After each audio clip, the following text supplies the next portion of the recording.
to a new episode of the Mid Post.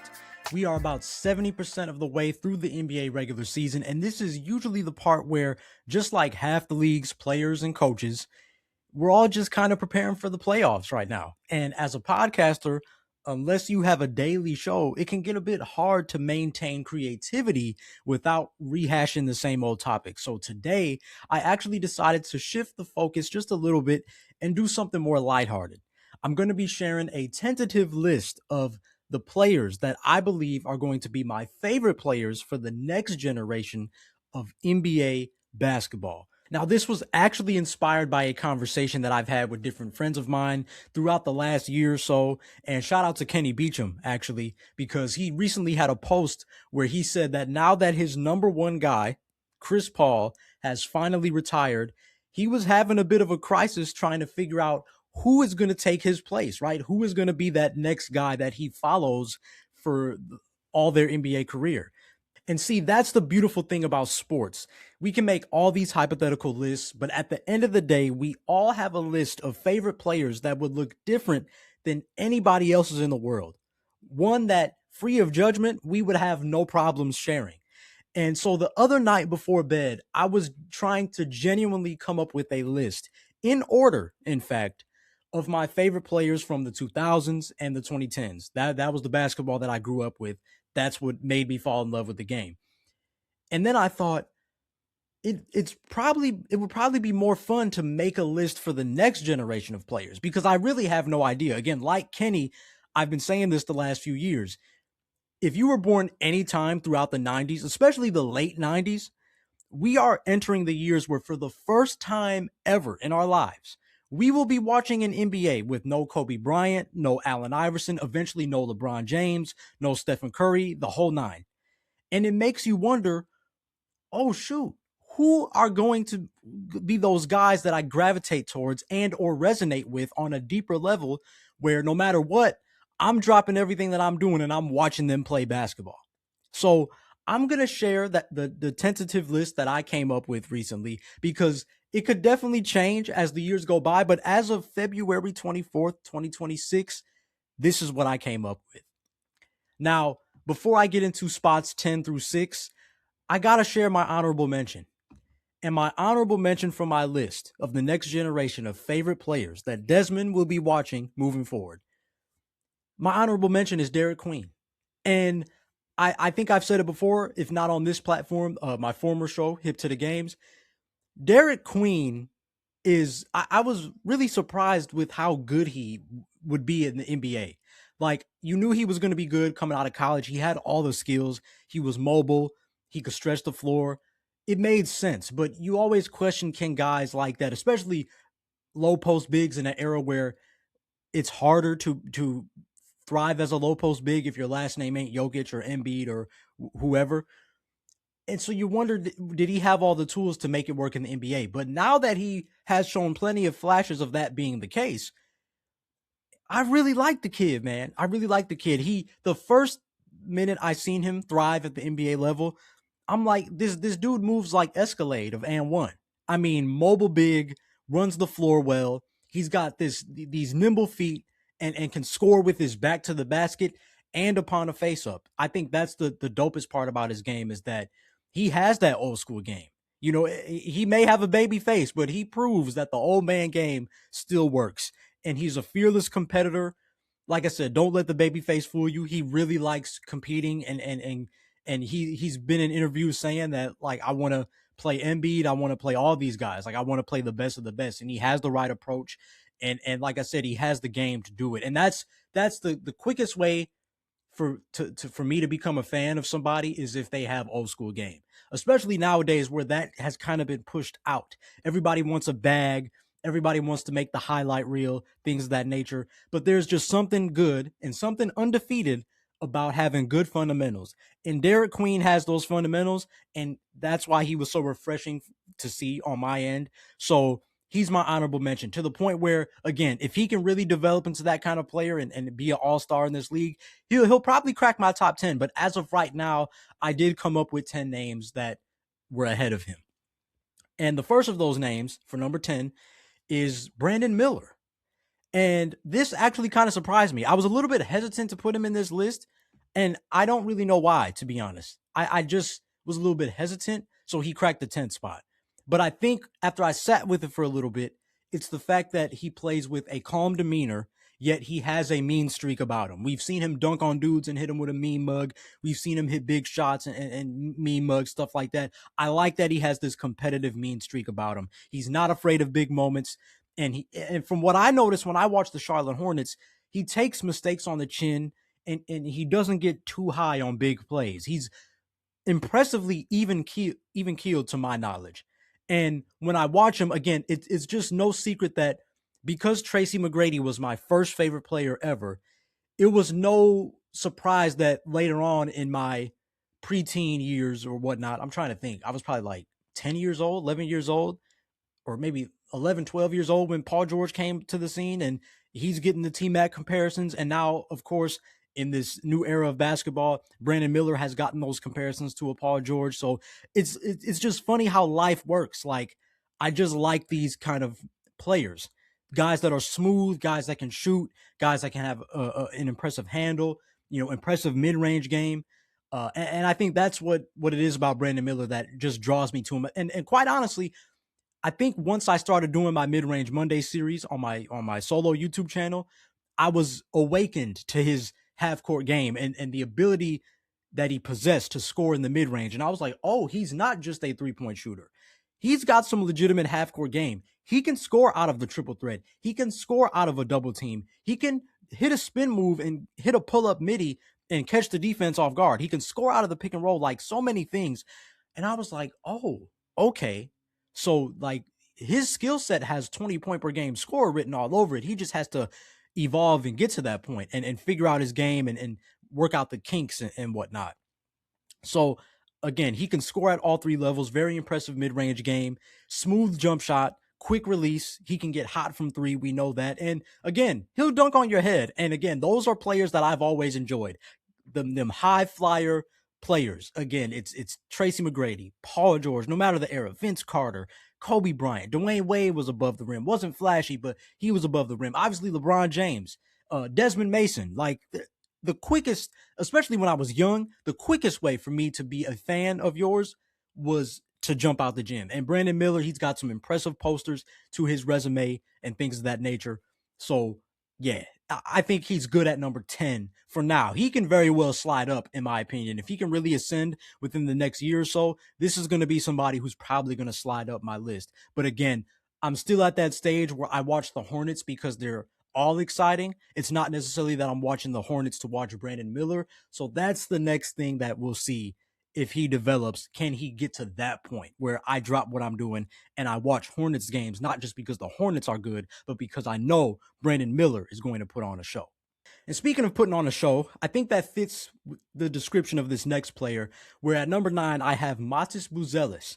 And I had to pick the star of my hometown team.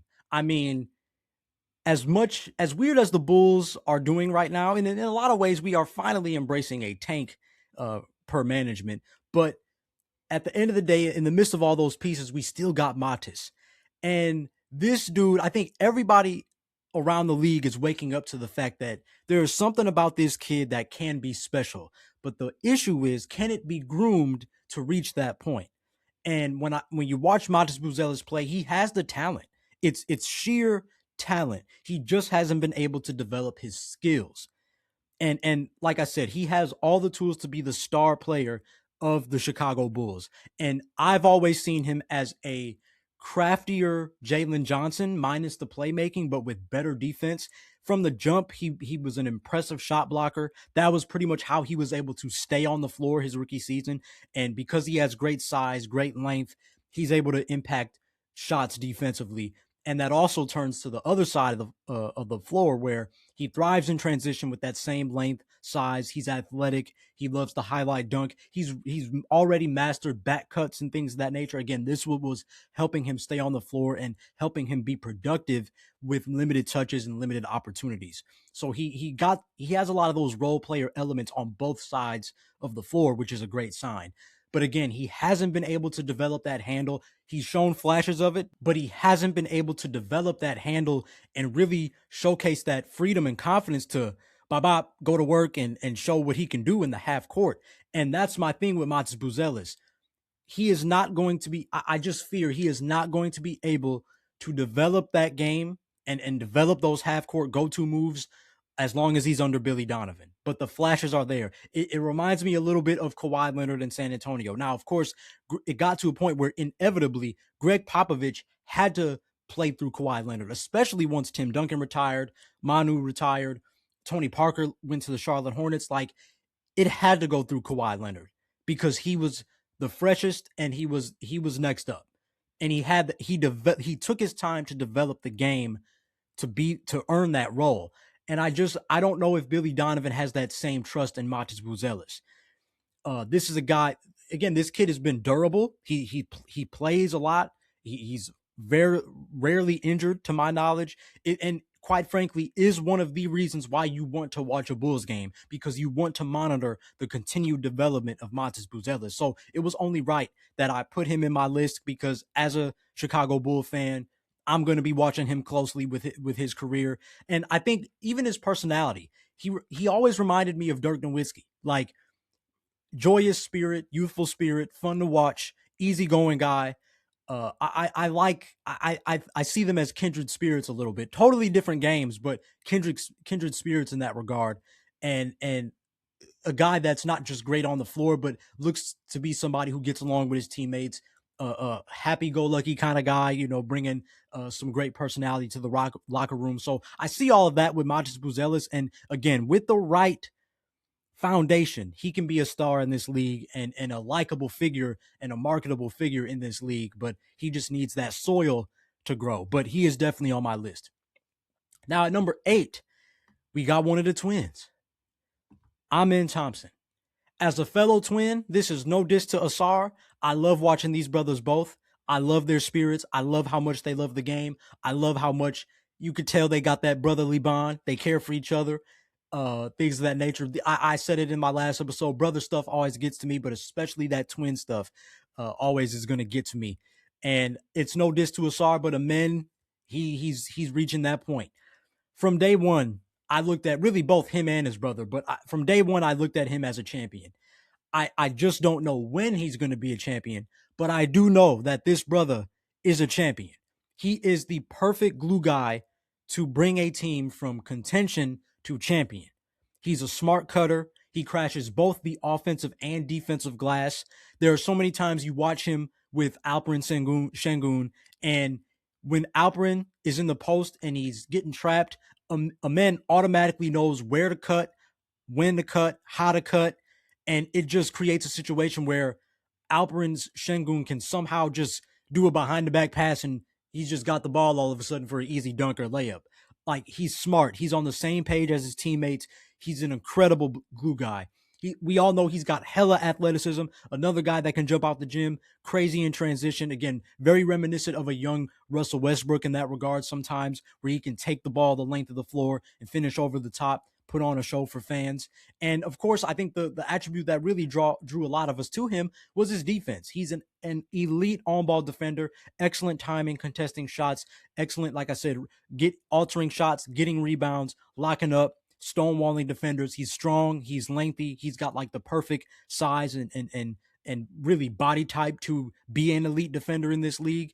And I think the thing with Amen is that we have to be careful, because although he's essentially playing the point guard position for the Houston Rockets, he's not a point guard at heart. I don't think he's a floor general, but his versatility and his general basketball IQ, not necessarily his point guard IQ, but his general basketball IQ, helps him thrive in that role and helps him thrive with a variety of players, whether he's playing with scorers like Kevin Durant or Jabari Smith Jr., or he's playing with shooters like a Reed Shepherd or a Tari Eason, or he's playing with a post player like a Alperen Sengun. He's always going to find a way to impact, and he's always going to find a way to make those guys' jobs easier. If he can get to the point where he can be more of a point guard floor general, that would really be interesting, where he can genuinely put guys in spots and control the game. I don't think that's his job. He's more of a connecting piece that is asked to play point guard.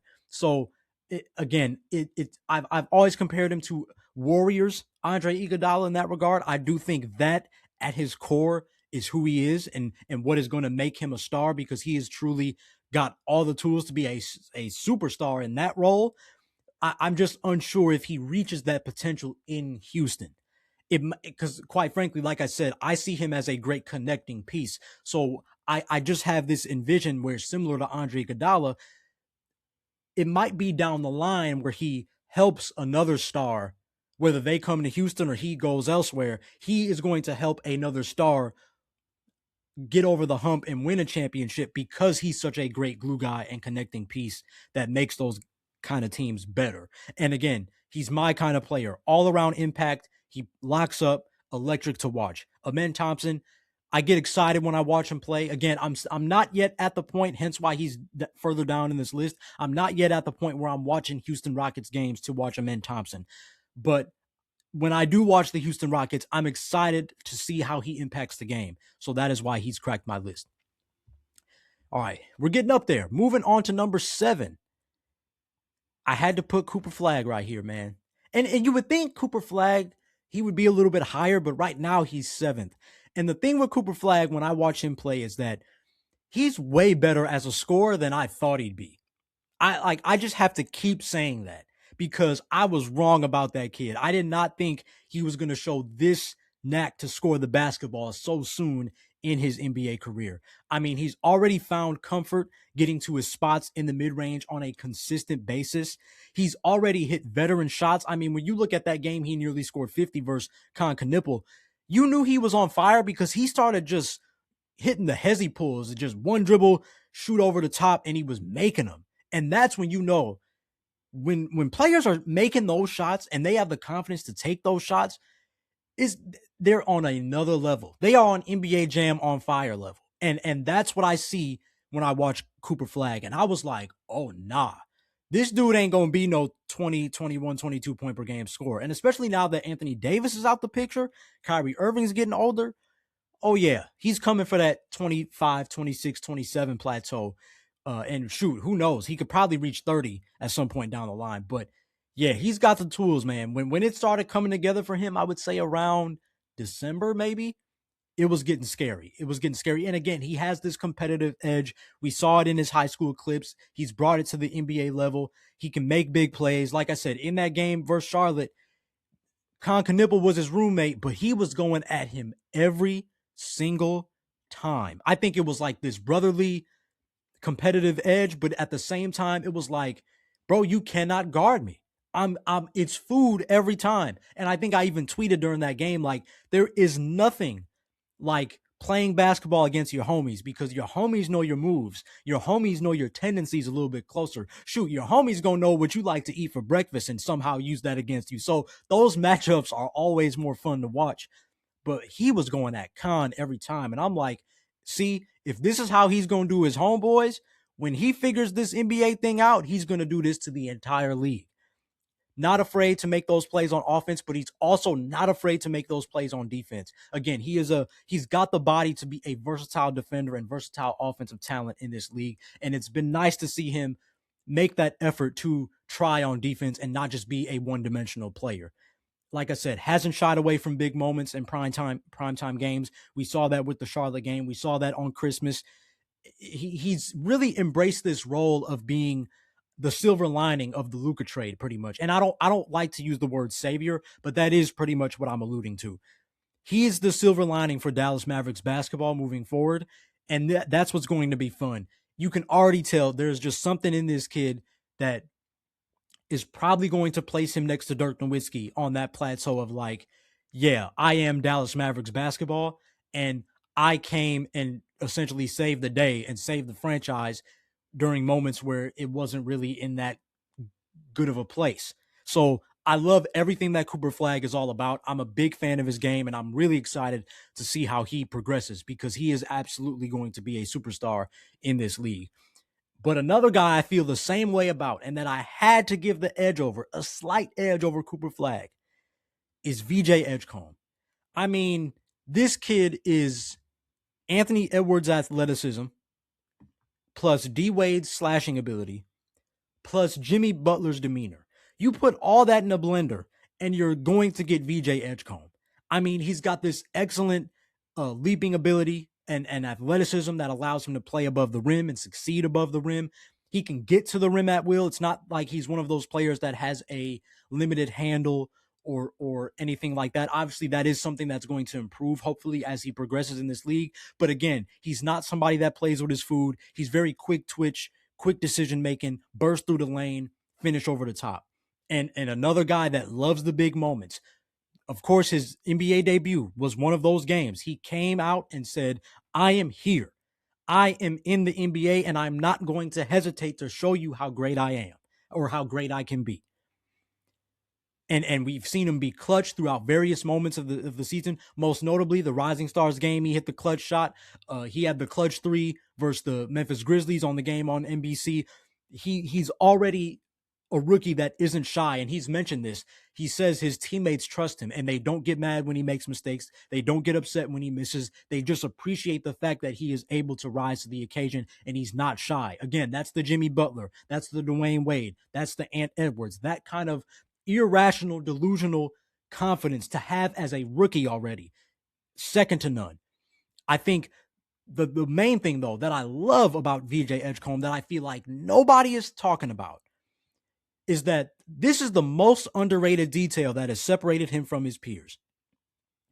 While many Sixers fans have complained about his lack of shot attempts sometimes, they feel like Nick Nurse doesn't do a good job of him being aggressive in the offense and making him a focal point of the offense, especially in games without Joel Embiid or Paul George.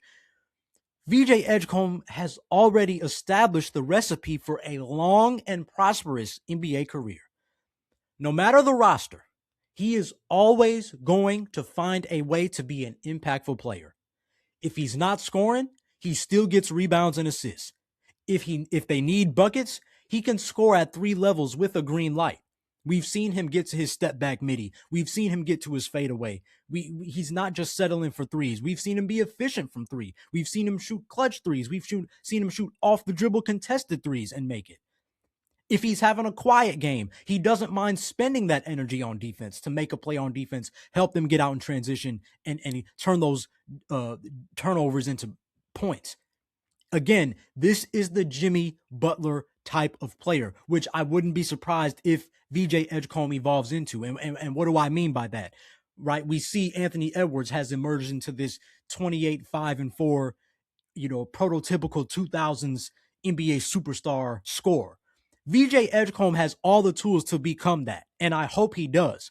But he also has this touch of Jimmy Butler where it's like, I don't care what my stats look like. I am trying to impact the team to win games. If that means I have 10, 8, and 8, and we still win, great. If that means I have to drop 30, 5, and 5, fine. Either way, my impact is going to be in the effort to win games. And even if he does evolve into a 25 and 5 superstar, no matter where he finds himself in his career, he is always going to be able to remember his rookie season where he had to be that Swiss Army knife kind of and be ready for whatever and bring impact to the game as a glue guy than a superstar. That's going to help him in a tremendous way when he gets older. And not every star is able to embrace that. Like, that's what I think about Anthony Edwards. If anything, being on the Olympic team is probably what's going to help that kick in as he gets older. Or maybe he's just going to be one of those older guys that just naturally fade out being the go-to guy. But again, that's my point. VJ Edgecombe, no matter how his career goes, he can always look back and say, all right, well, maybe I don't have to be a go-to scorer. I can get 15, 5, and 5 and play good defense and be just as impactful. And the fact that he's already seemed to master that in his rookie season has been my absolute favorite part about this brother's career so far. I see all the potential in the world in this kid, but that right there is what is separating him from a lot of players in the league. And I'm so excited to see how his career goes because of that. Like I said, there's no doubt in my mind he can be a superstar player. Him and Tyrese Maxey can lead the Sixers to a new era and be 1A, 1B. But also, if they, especially as the NBA, we're in this era where depth is everything. There are going to be games where VJ's not going to have to even score that many points probably. And he's still going to find a way. No problem, Tyrese.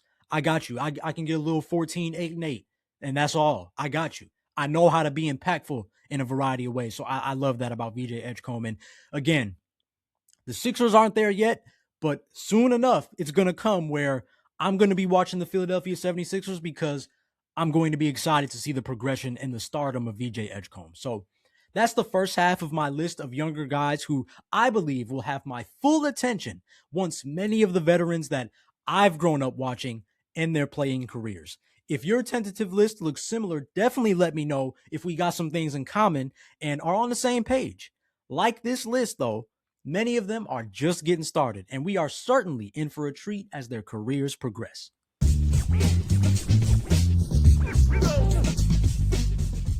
It was only right to give the defense a move and save the second half and most intriguing part of my list for the jab step. And starting off with number 5, I had to go with Ja Morant. I'm a year older than Ja, but of course he still has plenty of career left. That's why I still included him in here. Although we've gotten used to him, it's not like I just went with this 23 and under list. There are some guys that are around my age, 26, 27, 28, but I think Ja Morant is still that guy. To be honest, I still have faith in Ja. While I certainly noticed the drop off in his production this season, I never bought into this idea of Ja's prime being over at 26. Do I think he's done averaging 27 points per game? Probably. But does he still have that MVP-esque basketball left in him? Also, yes. I think Ja Morant is still box office TV. You still want to watch him when he's playing. You still want to watch what he does. Again, a lot of people are talking about his dunks. Even as much as he's come out and said, "Oh, I'm done dunking," or "I don't want to do it anymore," or anything like that, he still does it. Instincts take over, and he does something incredibly amazing at above the rim. He can't help it. The brother can't help it. I said it the minute it happened. He is just like Russell Westbrook. It is not easy to just turn that off when you've been doing it for such a long time.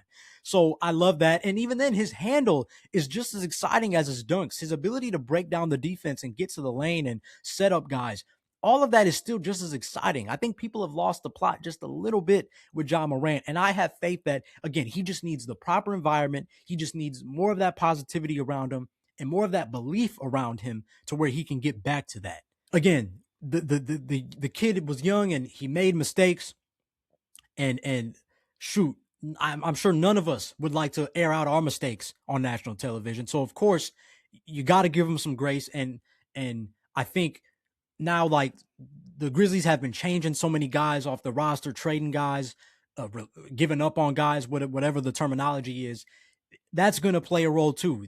His homies are going their separate ways, man. And so that's going to affect the esteem and everything like that. But case in point, I think Ja Morant still plays with a flair and excitement factor that you really only see from LaMelo Ball and Tyrese Halliburton as far as the point guard position. He reeled me in with his acrobatics and athleticism, but he made me stay with those Rondo-esque dribbles and rhythms to his movements, the ability to get his teammates involved and be a leader on the floor. The floater, it was instant success the minute he came into the league, but now he's finally developed that mid-range game that I've been wanting him to develop. He still has the ability to carry a team, but I think he's reached this point of his career where it's not mandatory and, quite frankly, not beneficial to his body. So I think, again, when I make the earlier point about everybody leaving Memphis, everybody that's pretty much left Memphis has thrived. Dylan Brooks, Desmond Bane, likely Jaren Jackson Jr. once he gets healthy, and Ja might be next. It just might be time for him to get a new scenery, new everything, fresh start, and find himself again. And I think with the right surrounding pieces, shooting, defense, and at least one 3-level score, it can happen. And bottom line, I still love watching Ja Morant hoop. He still invokes this excitement that I got when I watched 2000s hoops when I was a kid. He still brings that kind of factor, that wow factor and excitement factor in for me. And that's why, again, he's going to be somebody that I'm going to continue to be watching and continuing to be rooting for. And, hopefully he can really figure it out and turn his career around for the better again. But we're getting into the nitty gritty, man, because number 4, another guy, same age as me, Shai Gilgeous-Alexander. And you may be surprised that he's 4th, But again, this list is more about who I gravitate to the most, not who I think is better, right? So again, he's the same age as me, but I think he's perfectly blended this wisdom and demeanor and mid-range centric game with the shiftiness and balance of a Kyrie Irving, James Harden mix. He's got the balance and the craftiness of a Kyrie Irving, but he has that like explosive first step and the fact that you can't play him too tight like James Harden, where it's like you have to pick your poison. If you sag off, he's getting to his mid-range, or he's even doing his step back three that he's got now, or he's blowing by you, drawing a foul. Like you can't guard him. And he's like both of those players to me when I watch him. But how can you not root for Shai Gilgeous-Alexander, man? He's got a winning spirit. He's a humble leader. He's competitive. And quite honestly, what I've been saying is I think I'll like him even more when he's older and he's playing out of the post a little bit more, and he's playing out of triple threat more, and he's playing off the catch more. I think I'm going to like him even more then, because he's going to prove to people that I always had the less is more game. Obviously, I was younger and I was quicker, and yeah, I'm going to give you some highlights. I'm going to show off my handle. I'm going to do all the exciting things, but I still got the old man game. I still got the boring game. And that's exactly why I'm going to be one of the better scorers all time when it's all said and done. And that's what I love the most. Again, he's a how do you want it score? It's 10 free throws or 2 free throws. It's 17 shots or 27 shots. It's all layups or all jumpers. It's off the dribble or off the catch. You name it, he can do it. None of that is going to stop him from getting 30 points a game. He is the definition of unguardable in today's game. And it's just like it was with James Harden. It's just like it was with Kobe Bryant. It's just like it was with all these legendary scorers we've seen over the years. Shai Gilgeous-Alexander is that dude. And I love how he approaches the game. I love how he approaches leadership. And I love how he plays the game of basketball. There is obviously, as the Oklahoma City Thunder continue to be contenders in this league, Shai Gilgeous-Alexander is going to be one of those top 2, 3, 4 faces of the league that you just have to watch on a nightly basis. So he definitely cracked my top 5, but he didn't crack my top 3. And the thing about my top 3 that I would say, these are genuinely the guys that already I am like, I love this guy. I love this dude. And you're going to be surprised by this third name. But for the third spot, Alperen Sengun. I know that sounds a little crazy. And I know if you're on NBA Twitter, a lot of people don't really like Alperen Sengun. It's like, I don't know. It's like people look at him as like the tolerable, annoying kid in school. Like you don't mind talking to him. You don't mind being around him. But if you're around him too long, you want to step away. I think a lot of people, treat him like that. But the thing about Alperen Sengun, quite honestly, if I'm speaking no filter, he is my favorite big man in the NBA. And it's not that I have anything against Joel Embiid. It's not that I have anything against Nikola Jokic. I think my eyes are just used to watching those guys. So I know what to expect on a nightly basis. But now it's good to see a younger guy in Alperen Sengun possess the same skill set. And I think that's what draws me to him. And also, when I watch him, again, this is a low post player that is not afraid to attack Victor Wembanyama one-on-one. The widely regarded as the best defender in the league, I've seen Alperen Sengun back him down and use proper fundamentals to overcome him. He didn't have to turn into an alien. He didn't have to space jam anything to score. He just took Wemby to work with basic fundamentals. And that catapulted him up my list. The fact that he's not afraid to go at a guy like Wemby and actually use basic fundamentals and do what you're taught growing up to score. And the other thing that I love about him, he will score the exact same way on consecutive trips until the defense decides to do something about it. Again, that's old school basketball. You punish the defense until they surrender, until they send 2, until they foul intentionally, whatever they do. You keep attacking them until they can stop it. That is Shaqnosis 101. That is, David Robinson, Wilt Chamberlain 101. You attack until they surrender.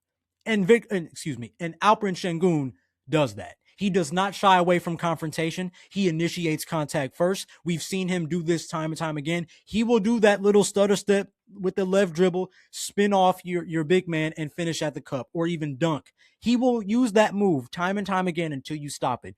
He initiates contact. He's somebody that, is wants to give first blood. That's the word that I'm looking for. First blood. He doesn't settle for outside shots. I think there are times where he might be tempted to, but he has the a little bit improved 3-point game. He has the Dirk fades and things of that nature that come off a little awkward at first, but it's successful for him.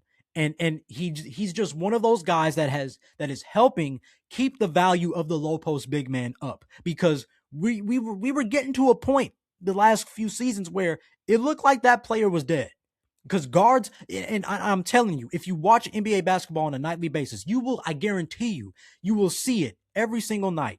When there are fast break situations and a big man is running up the middle of the floor with his hand up, guards aren't even looking at that player because they are so focused on getting the transition three. Because again, we know that the transition three is one of the best opportunities to get an open 3-pointer when the defense isn't set. So many guys are looking at the 3-point line. They miss the easy bucket at the rim, but guys like Alperen Sengun have this presence where they demand the ball and you can't ignore them. And I love that.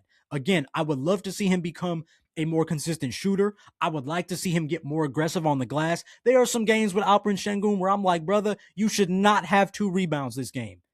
Don't do that. That's going to help him slide down my list. But right now, he's good at number 3.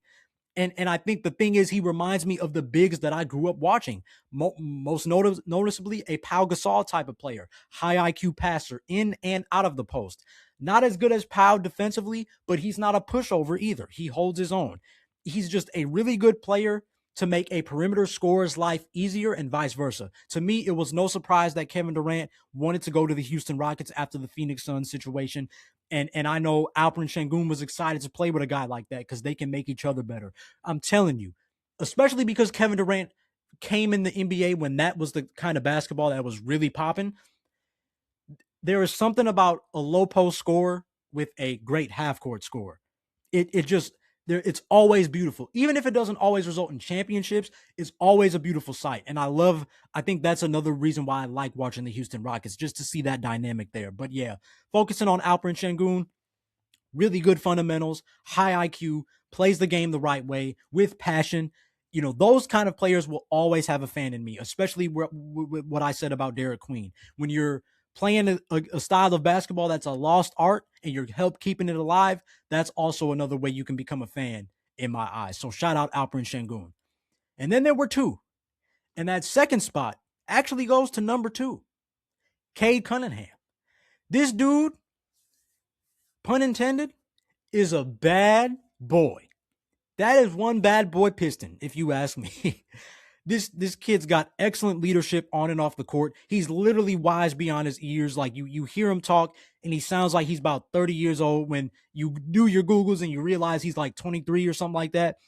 He's an excellent leader for his guys, excellent leader for a team that is bringing back that physical basketball. And he's got to be the one that's level-headed and keeping guys' head in the game and making sure guys are good. I think he's right on one accord with JB Bickerstaff. I think it's just a yin and yang situation. Like the Pistons were blessed with this kid, man. He plays at his own pace. And again, I think this is a lost art in an era where pushing the pace is everything. You've heard me say it before on my former show. I think we're in an era of basketball where everything is push the pace, push the pace, push the pace. Then when it's time to slow down, guys are like panicking because they're so used to playing fast when things get slow and they have to actually take their time and think through the situation. It's harder for them to do because they're just not used to that style of basketball. Cade Cunningham is. And I think, if anything, we keep talking about this thing that the floor general is dead. But for me, Tyrese Halliburton and Cade Cunningham are the 2 guards that come to mind that are probably going to be the top 2 floor generals for years to come, even if that looks a little bit differently, right? We're used to small guards, and again, we're used to if you grew up in a certain time, we're used to more slower pace games. But Cade Cunningham and Tyrese Halliburton are bigger guards. They play with a little bit faster pace and exist in an NBA with more instinctual offenses as opposed to establishing set plays that use a majority of the shot clock. Those 2 guys are going to be the new iteration of what a floor general can look like. I think they are the absolute 2 best right now. And when I look at Cade Cunningham, this is a dude that only cares about winning. Again, I love this so much because the Pistons have won games where he's got 11 points, and they've won games when he's dropped 40 points. They've won games where he took 10 shots. They've won games where he's taken over 30 shots and still put his team in a position to win. He has this all-around game with very few weaknesses. I don't think of a lot of weaknesses when I think of Cade Cunningham. I think he's strong enough to post up guards and wings. We've seen him get to his jump hook that not even big men don't have nowadays. He's quick enough to beat them off the dribble. He can finish over bigs. He's got a little bit of that athleticism and that size. He can hit mid-range shots and create for himself. He can rebound, and he can get after it on defense. He doesn't shy away from physicality. I don't see him complaining to the refs a lot. He isn't afraid of an ugly basketball game. He plays like he's been here before. He plays like all he did was study the NBA.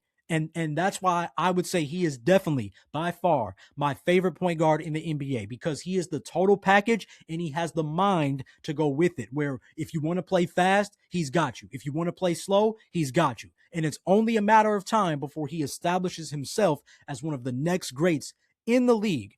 And might I add, his MVP case has certainly gotten bigger, because if you ask me, what I always say about the MVP is that it's about the how as opposed to the what. It's not always about what a player does. It's about how they impacted their team, how they got to that top level of basketball. And given that we're approaching March, I'm telling you right now, given that we are approaching the month of March, the last full month of NBA basketball, and at the time of this recording, Shai Gilgeous-Alexander is missing time. Nikola Jokic and the Nuggets have lost some games that they could have won or should have won. With the Pistons now maintaining their top seed out east and Cade Cunningham playing MVP level basketball, he legit has a chance to pass up even those two guys and use this specific moment of the season to add to his case. Because that's the thing about awards. Sometimes it's timing. Sure, I think Cade Cunningham has been in the MVP conversation the entire season, but it's in these little pockets throughout the season where you take advantage of a guy being hurt, or you take advantage of a guy who's on a team that's actually struggling, or they're in a slump. You take those little pockets and you build your campaign. And then that's how you get to number 2 or even number 1. So I'm excited to see if Cade can get there. I know it's going to be tough because, again, he's not as big as a Shai. He's not as big as a Jokic, but he is playing just as impactful basketball for his team. And that's why I would love to see him win it. So shout out Cade Cunningham, man. That's already been a guy where I'm like, yeah, I want to watch him on a nightly basis. But only one can be at the number 1 spot. And that had to go to Anthony Edwards. I think you saw it coming. I mean, from his rookie season, I always said that Anthony Edwards brought the impact that I wanted to bring to the NBA. Because especially if you remember that time that he came into the league, the NBA was kind of missing a new personality to snatch the torch. We had our vets, but there wasn't a lot of young guys who wanted to snatch that torch. And Edwards from day one snatched that torch. And like the way I always pictured myself, if I made like modern comparisons, I always wanted to I would have been the guy that had Shai's demeanor and wisdom, but with Ant's outgoing, joyous spirit and ability to be authentic to viewers. And that's why he's so marketable. But from day one, Ant was outspoken, he was fearless, and he even talked big to the legends of the game. And it was intriguing. Like, you always wanted to be like, all right, slow your roll, young fella. But after a while, he started backing it up. And you like, oh, no, he's going to be a problem. And it's always rare when those kind of players, you gotta jump on players that bring that kind of impact. I think in a lot of ways, Shaquille O'Neal was the same way when he was coming up. Like, these guys that are just not afraid to be great from the beginning. And who understand they have to take their L's and they have to have their learning experiences, but they also want to show that I'm next. And Ant did that for the NBA. It's no surprise he is where he is today. He is quite literally the total package on and off the court. Crazy athleticism, vintage personality, highlight factory. He gets after it on defense, isn't afraid of a matchup, loves big moments. We've seen his playoff series against veterans. He talks trash. He's an elite slasher. He developed his mid-range game. He's developed his three-point shot that is just as efficient as his ability to finish inside. I remember Charles Barkley got on him about this. I was critical of Anthony Edwards when it got to a point where it was like, man, he's taking all these threes. Like he's losing sight of his true superpower of slashing. But Anthony Edwards found a way to say, no, I'm literally just as good of a shooter now as I am a slasher. And that is why he is so dangerous, because he's literally flirting with 40% shooting from deep, even though he increased his attempts. That's insane. And for somebody to shoot a lot of off the dribble threes, that is insane. So he is just this personality and this combination of talent that reminds all of us who grew up with 2000s hoops why we fell in love with the NBA in the first place and why we fell in love with the game and the personalities inside the league. And this is going to be hard to do as long as Shai Gilgeous-Alexander and Nikola Jokic are alive, but they will be. But Anthony Edwards is going to be solidified as a top 3 or even top 2 player in the league for years to come. It's so funny to think that a player of his caliber has yet to be an all-star starter, has yet to win a championship, like all these things. But man, he is going to, yet to win MVP. He is going to have those milestones, you would think, in the coming years. He's absolute must-see TV on a nightly basis. He's already accomplished a lot. I think the big thing that we're all waiting on, obviously, is if/when he can get over the championship hump and hold that trophy. But I think when it's all said and done, especially if we're talking shooting guards, he's going to be right up there with Jordan, Kobe, Wade, Harden, Iverson. I think he's going to be right in that mix of all of those guys when it's all said and done. He's incredible, and I can't help but gravitate to him because he's everything that I love about the NBA and what I know about the NBA. So there it is. These are the 10 players that I'm pretty sure will serve as the new generation of favorite players I'll be rooting for this next decade and beyond. If you're listening to the show, I would love to see your lists on the socials, as you can tag midpostpod on Twitter/X. And if you're watching on YouTube, you already know I want to see those lists in the comments. No matter how we tend to feel about the evolution of the game sometimes, I know. The future is definitely in good hands, and it will be exciting to see what this next generation of stars does with it.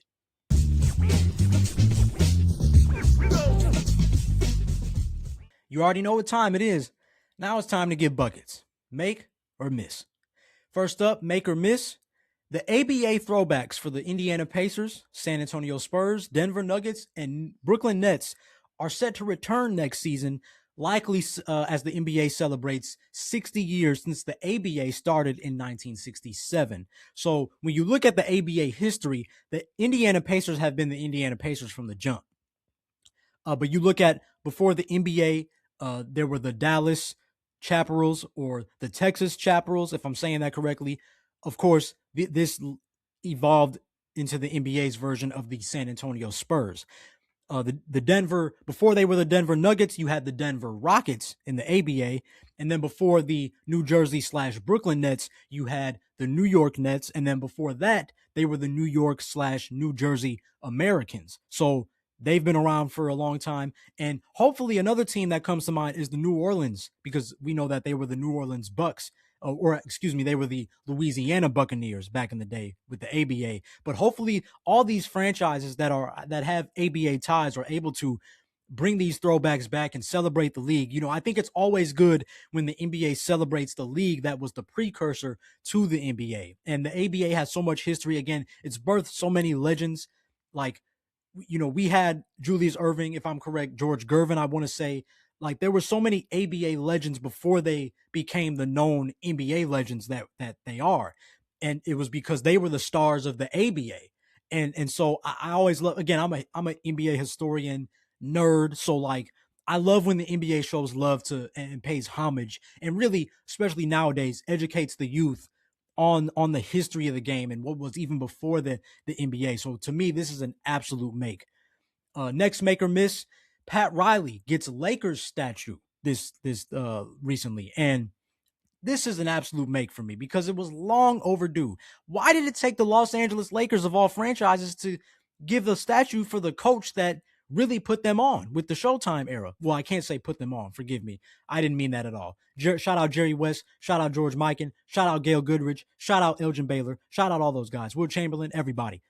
But as far as the 80s, Pat Riley put them on.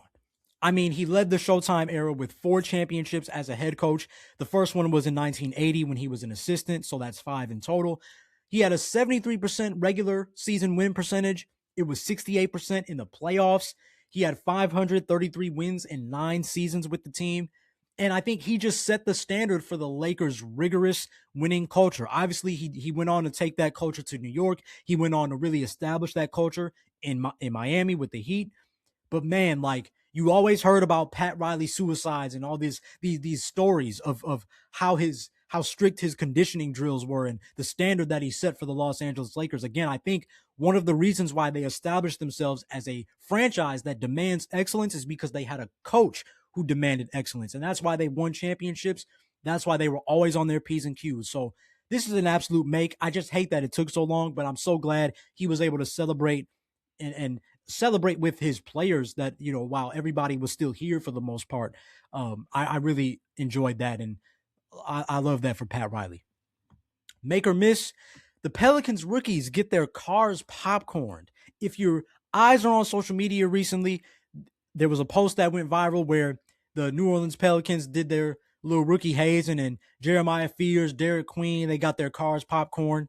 And I do see this as a miss because this is, I imagine, not fun to clean up, not fun to, you know, make sure you got to fix. Because again, then your cars, even when you get the popcorn out, your car's smelling like popcorn. It's all on the seats, butter everywhere, I'm sure. Like, not fun at all. But at the same time, I admit, like, again, growing up with an NBA that was all about rookie hazing and things of that nature, is good to kind of see that, especially this specific method still alive. Like, rookies are still getting clowned and putting popcorn in their cars. Like, it's good to see the NBA kind of embrace that silly side still, even though the league is different now. But it was cool to see that, even though it's not fun, though. That ain't fun. I feel for Jeremiah Fears. I feel for Derik Queen. And you see even Derik Queen, he threw the popcorn at, I think it was Trey Murphy's car. Like, he was salty. He was salty just like that popcorn. So, yeah, that's an obvious miss. I do like it, like I said, from a rookie hazing standpoint, keeping funny traditions alive. But at the end of the day, that's just not fun, man. That's never fun. Never fun. Then the last one, make or miss, the Minnesota Timberwolves seem to still be playing down to their competition. And you know that's a miss, man. So you look at it at the time of this recording, at least what I have in my notes, they are 22-10 versus teams over 500.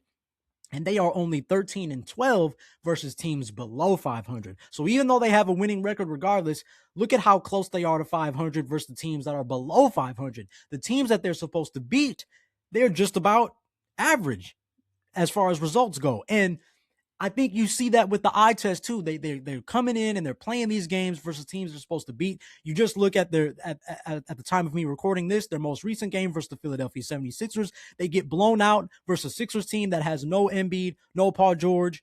Like, it's just like, dang, like you would think that they would look at these games and say, all right, we gotta come on. Like, these are the games we're supposed to win. And good on the Minnesota Timberwolves at the fact that they're still a good Western Conference threat. But man, they can't be doing this. And I think this is the problem is that it's been a problem for the last several seasons now. You've heard Chris Finch talk about it. You've heard Anthony Edwards talk about it. And why is it still a problem? It's something that they have to fix, especially before the playoffs. Because the thing about the Timberwolves, I think they follow Ant and they follow that energy of like, hey, we can get to the playoffs. We can beat anybody because the West is that tough. But it's like, why can't you just take the same pride in the quote unquote lower teams and lower games? Why can't you put just as much pride in those as you do the big games?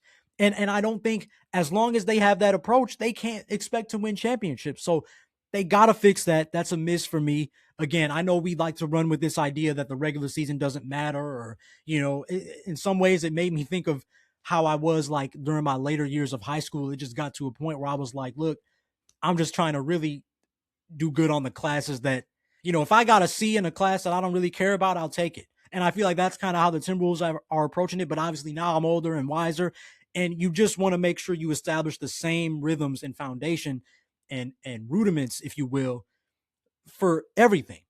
Because how you do anything is how you do everything. And I think that's the thing that the Minnesota Timberwolves are trying to establish. And so they got to get that together. That's a miss for me. So just a little 4-pack today. 2 for 4 from the mid post. I'll take 50% on 4 attempts, but hopefully we can come back and shoot even better. We've been shooting good lately. I forgot to mention it in my last episode, but we've been shooting good. We've been hot. So this is nice, but let's see if we can get back next week.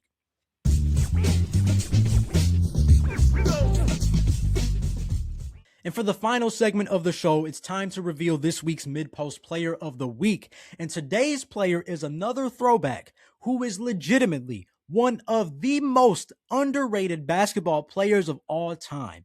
And after diving into some of his highlights, I decided that he just made the cut in terms of being a player that had consistent mid-post game, and I definitely wanted to give him his well-earned shine. You may know him for his rim-rattling dunks, but real ones know him for his buckets. This week's mid-post player of the week goes to the great Dominique Wilkins. Yes, the dunks were great, but this dude was a scoring machine. And the thing that stood out to me the most when I watched his highlights, he loved this stutter step straight into the spin move, fade away, spin shot, spin layup. Like, he loved doing that. And the more I watched him, he reminded me a lot of a Zion Williamson in terms of really benefiting from his athleticism and his explosiveness to finish closer to the basket. But he definitely had more of a mid-range shot compared to Zion Williamson. And at 6'8", long and lanky, he just had this perfect blend of power and athleticism. Like, when you think about it, Dominique Wilkins was not a big guy. He wasn't this huge buff dude, but he was ripped. He was a little more lanky, but he had incredible power. And again, I really think you would just take two Pelicans teammates here. I think picture Zion's game with a mid-range game in Trey Murphy's body. That was Dominique Wilkins pretty much. And I think when you look at Dominique, he was more impressive. He was actually a more impressive offensive rebounder than defensive rebounder. So again, that made me think of Zion Williamson. That made me think of Carmelo Anthony, guys that had great second jumps for offensive rebounds. He averaged 2.7 for his career. And to kind of put that in perspective, in the 1990-91 season, he was 13th in total offensive rebounds, and he was second in small forwards, obviously behind Dennis Rodman that year. So that just showed you he was in among the tops despite being a small forward in offensive rebounds. He got out to the glass and made his presence felt in the paint. Throughout the 90s, I think he also gradually embraced the three-pointer during a time where it wasn't the priority. So that shows you he was a three-level scorer. You can see it in the highlights. He wasn't shy about the three-point shot when he was open. He was around, I would say, the top 15, 20 in three-pointers attempted when you look at a lot of his 90s stats. Just under 4 a game, which again isn't really a lot nowadays, but was a lot back then. We know the career high 57-point game versus Michael Jordan in the Hawks 123-95 win in 1986. So he wasn't afraid of playing against the best players. He embraced those duels and those moments. And come on, anytime you can get near 60, you got buckets to give out, and you better have some mid-range games. So Dominique had that. And what we all know is that he was one of the first, I think, true superstars to come back from an Achilles injury. Now, the crazy thing that I didn't know about Dominique was that he ruptured it in January of 1992 and still came back the following season to play 72 games and average 30 points a game and finish 5th in MVP. That's insane. You would hear more something like that nowadays, but quite frankly, even the guys nowadays aren't even doing that. And obviously the game was different, but when you look at the advancements of medicine and things of that nature, like Achilles injuries were seen as legit career enders back then. The fact that he ruptured it in January and still came back around to play 72 games the next season, didn't miss a beat, that's incredible. Incredible. He was a scoring champion in his 4th season in the league, averaging 30.3 points per game. He has a career 24.8 points per game. That's top 20 all time, and actually the same exact amount as Stephen Curry right now. He had 11 straight seasons averaging 20 points per game within his 15 total seasons. 7-time All-NBA, 9-time All-Star, 19th all-time in scoring, 26,668. I mean, he was one of the best scorers in NBA history. And I think really what I came down to was how my generation looks at Carmelo Anthony. The OGs look at Dominique. Incredible scorer that was just as skilled and just as talented as those that were often ranked ahead of him. So shout out to Dominique Wilkins, man. That dude deserves his flowers anytime. And I'm so happy to give him this week's mid-post player of the week. But without further ado, that's it for today's show. That is all I have. If you like this episode, please don't be shy and let me know. Honest reviews and ratings are always appreciated, and make sure you follow the socials to stay connected. In the meantime, though, I'll catch you in the post next week. Peace out, and God bless.